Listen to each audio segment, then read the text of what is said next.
The proverb says, the plans of the diligent lead surely to plenty, but those of everyone who is hasty surely to poverty. Surely to poverty. I'm tburrier from tburrier.com. It's a really interesting proverb, and it's got far-reaching implications in your life. My whole focus is helping people to live their richest life possible.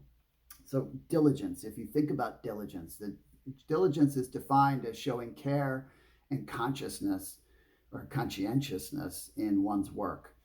If you think about poverty, poverty can be any part of life, right? There are plenty of people who have a lot of money, but they live a poverty life, right? In other words, they may not have good relationships, or they may be in poor health, right? Poverty can be anything. It doesn't have to be, it's typically associated with, your socioeconomic status, but that's not necessarily what it has to be. Poverty is just a state of being that's not good. Diligence, right? The diligence requires patience and enduring effort, right? In anything. And if you think about that concept, that hasty leads surely to poverty, right? That speaks to that kind of that instant gratification pursuit that is all around us, right? It's all our messaging everywhere we look. It's about bigger, better, faster, and you can get what you need overnight. You can fix the problem that you've had for 20 years overnight, right? I mean, we know truthfully in our soul that really is not a thing, but we still fall for it because we're emotional creatures, right? And that's the nature of it. We get caught up emotionally, and then the logic doesn't kick in, and before we know it, we've bitten off something that when we chew it, it's not so sweet. But a rich life, right? A rich life is being diligent in the things that lead to a rich life. And that requires being purposeful. It requires having a plan, and it requires knowing what to work on. That's what I teach in the 3 Circles Living book, right? And in my seminars and in my academies, and when I'm working with companies, you have to have diligence, consistency, right? So it's that consistent, patient, enduring effort in taking care of yourself. You've got to take care of yourself physically. You got to take care of yourself emotionally. You've got to take care of yourself intellectually and spiritually and developmentally. You've got to develop the resource that is you, and recognize that has been underdeveloped just by the very nature of how we grow up, right? We're not growing up in a way where we are uncovering all of our gifts, nor are we learning all the specific basic skills that help us be highly effective as a human being, right? How to communicate really well with other people and how to be highly productive as a human being.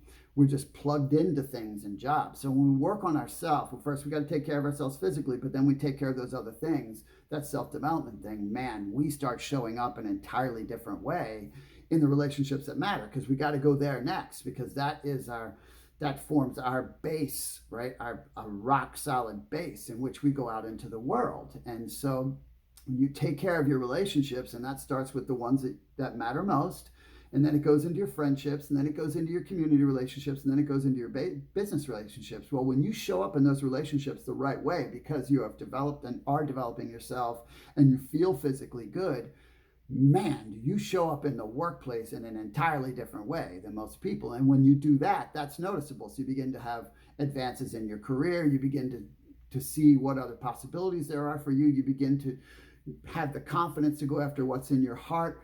All those things, right, lead to a rich life. That's how you get to a rich life. And so that's the pathway, but it requires diligence. It's not I'm going to do it today. It's not, I'll plug in and go like crazy for this week. No, it's a consistent thing over time.